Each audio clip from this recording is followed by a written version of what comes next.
रांची के झारखंड मुक्ति मोर्चा पार्टी कार्यालय में पार्टी प्रवक्ता सुप्रियो भट्टाचार्य और कांग्रेस के कार्यकारी अध्यक्ष बंधु तिर्की द्वारा संयुक्त रूप से एक संवाददाता सम्मेलन को संबोधित किया गया। इस संवाददाता सम्मेलन के माध्यम से केंद्र सरकार की तानाशाही रवैये के विषय में बिंदुओं पर बतलाया गया।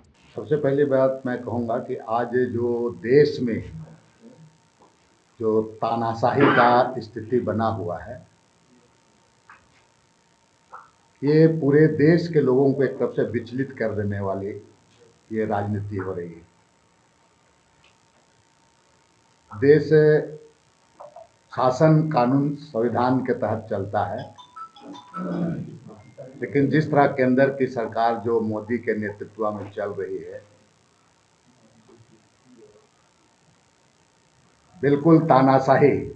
और आपने देखा होगा कि कुछ दिन पहले हमारे इस राज्य के जो अब पूर्व हो गए माननीय हेमंत सोरेन जी के साथ जो घटना घटी, उनको त्याग पत्र देना पड़ा एक चुना हुआ जनप्रतिनिधि को मुख्यमंत्री पद से।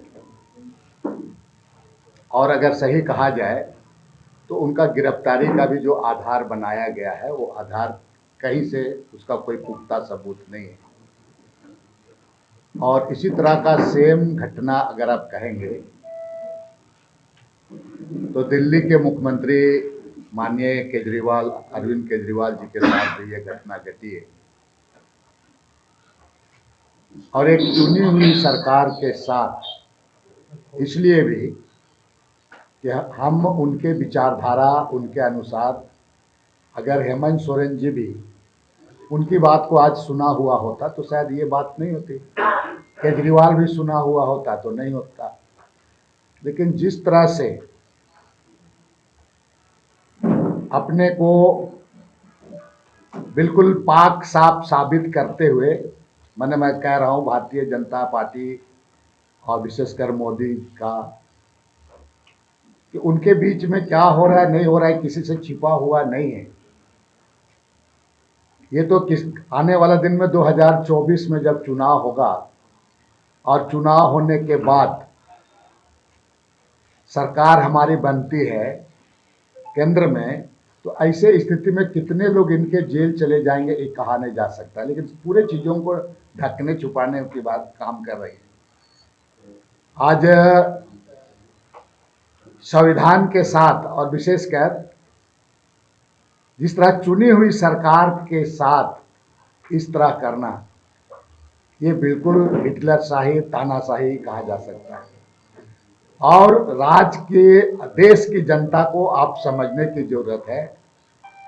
खुद देश की जनता को, पढ़े लिखे चाहे पत्रकार वर्ग हो चाहे और अन्य वर्ग क्यों ना हो, बुद्धिजीवी शिक्षाविद लोग, उसको निश्चित रूप से इस चीज़ों को मूल्यांकन करने की जरूरत है। ऐसी सरकार से ये देश नहीं चलता है, ऐसे देश नहीं चलता है। और आने वाले दिन में इसलिए जनता को इसको हम लोग तो राज्य में भी, हमारे हिस्से में राज्य में निश्चित रूप से जनता उसको औकात बता देगी। यहाँ पर झारखंड में जो स्थिति किया हुआ है वो हाल के दिनों में, कल ही परसों आपने देखा होगा जिस तरह के नया नया इनके द्वारा कारनामा किए जा रहे हैं। एक ऑडियो का मामला है, उसी तरह से और कई एक चीज़ें हैं पूरा। तो इसलिए जो भारतीय जनता पार्टी और विशेषकर दो लोगों के साथ मोदी जी, अमित जी, ये तमाम मिल करके जो देश को एक तरफ से कहा जाए कि बिल्कुल मैंने एकदम रसातल में पहुंचाने का काम कर रही है, इसका हम लोग घोर निंदा करते हैं। और इंडिया गठबंधन एकजुट होकर आने वाले चुनाव में 2024 में इसका मुकाबला करेगी और मुंह तोड़ उसका जवाब देगी। हम सब जानते हैं जो पीएमएलए है जिसका उपयोग ईडी करती, उसका मूल स्पिरिट जो था वो था prevention of money laundering,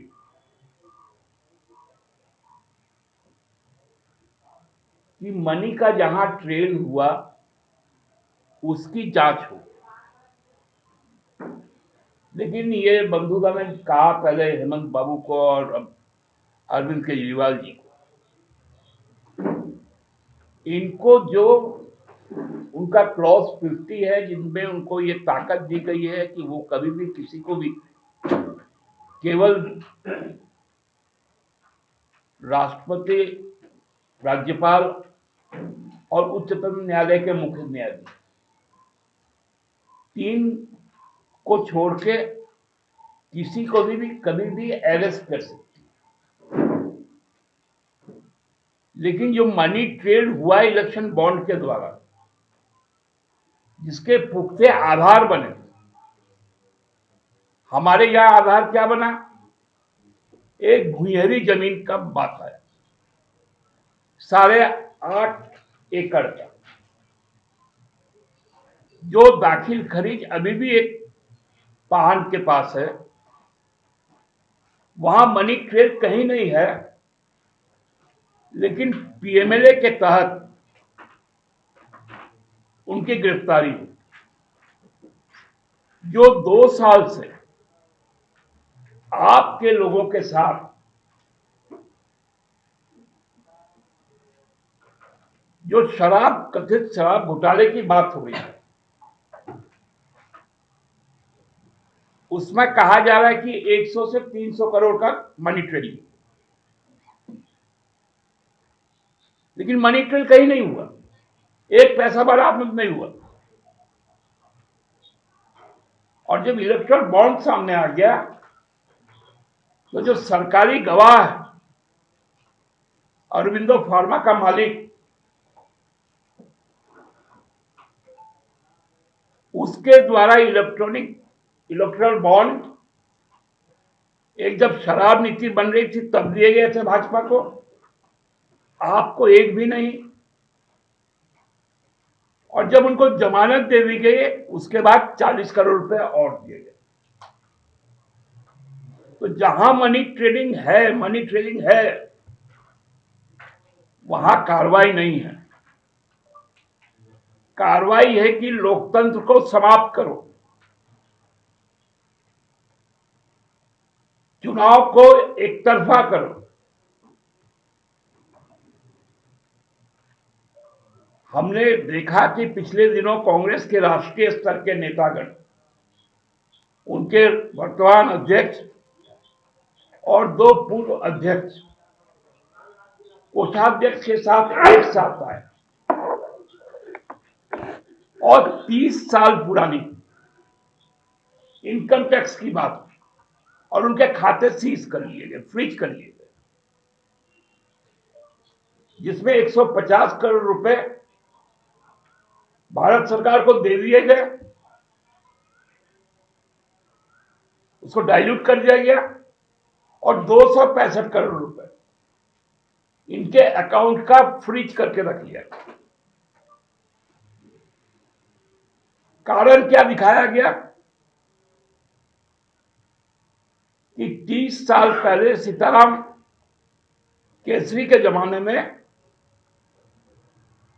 14,40,000 crore को जो कैश था, वो डिपॉजिट होने में 1 महीने का वक्त लगा, लेट हुआ। कांग्रेस के कार्यकारी अध्यक्ष ने कहा कि हेमंत सोरेन और दिल्ली की मुख्यमंत्री अरविंद केजरीवाल की गिरफ्तारी एक प्रकार से वर्तमान केंद्र सरकार की तानाशाही रवैये को दिखलाता है।